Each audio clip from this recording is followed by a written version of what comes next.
Dalam nama Bapa, dan Putra, dan Roh Kudus. Amin. Bacaan pertama diambil dari Ibrani bab 10 ayat 11-18. Selanjutnya setiap imam melakukan tiap-tiap hari pelayanannya dan berulang-ulang mempersembahkan korban yang sama sekali tidak dapat menghapuskan dosa. Tetapi ia, setelah mempersembahkan hanya satu korban saja karena dosa, ia duduk untuk selama-lamanya di sebelah kanan Allah, dan sekarang ia hanya menantikan saatnya, di mana musuh-musuhnya akan dijadikan tumpuan kakinya. Sebab oleh satu korban saja ia telah menyempurnakan untuk selama-lamanya mereka yang ia kuduskan. Dan tentang hal itu Roh Kudus juga memberi kesaksian kepada kita, sebab setelah ia berfirman, inilah perjanjian yang akan kuadakan dengan mereka sesudah waktu itu, ia berfirman pula, aku akan menaruh hukumku di dalam hati mereka dan menuliskannya dalam akal budi mereka, dan aku tidak lagi mengingat dosa-dosa dan kesalahan mereka.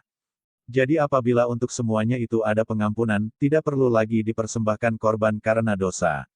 Demikianlah sabda Tuhan. Mazmur bab 110 ayat 1-4. Mazmur Daud. Demikianlah firman Tuhan kepada Tuanku, duduklah di sebelah kananku, sampai kubuat musuh-musuhmu menjadi tumpuan kakimu. Tongkat kekuatanmu akan diulurkan Tuhan dari Sion, memerintahlah di antara musuhmu. Pada hari tentaramu bangsamu merelakan diri untuk maju dengan berhiaskan kekudusan, dari kandungan fajar tampil bagimu keremajaanmu seperti embun.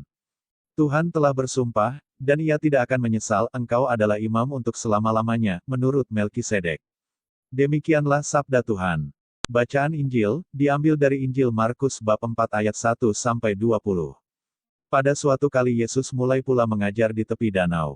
Maka datanglah orang banyak yang sangat besar jumlahnya mengerumuni dia, sehingga ia naik ke sebuah perahu yang sedang berlabuh lalu duduk di situ, sedangkan semua orang banyak itu di darat di tepi danau itu.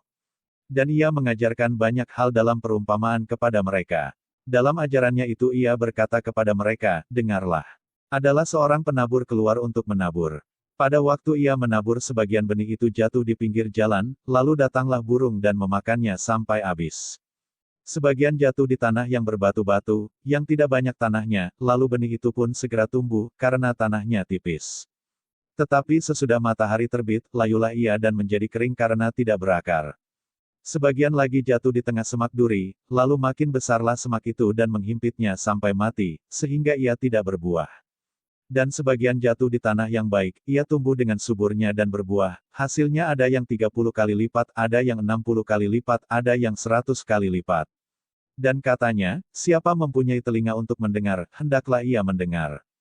Ketika ia sendirian, pengikut-pengikutnya dan ke-12 murid itu menanyakan dia tentang perumpamaan itu.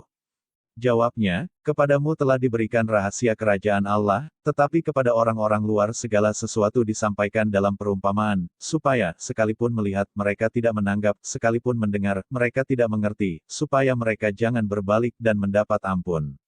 Lalu ia berkata kepada mereka, tidakkah kamu mengerti perumpamaan ini?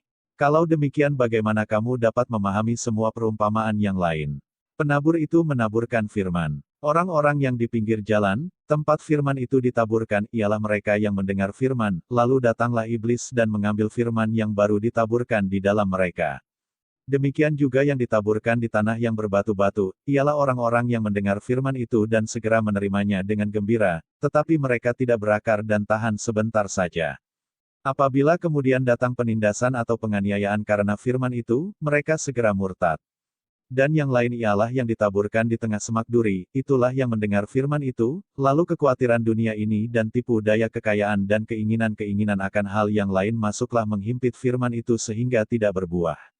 Dan akhirnya yang ditaburkan di tanah yang baik, ialah orang yang mendengar dan menyambut firman itu lalu berbuah, ada yang 30 kali lipat, ada yang 60 kali lipat, dan ada yang 100 kali lipat. Demikianlah Injil Tuhan. Terima kasih telah menonton channel Firman Harian. Jangan lupa like, share, subscribe dan nyalakan lonceng notifikasinya, agar tidak ketinggalan update-update video dari kami. Tuhan Yesus memberkati.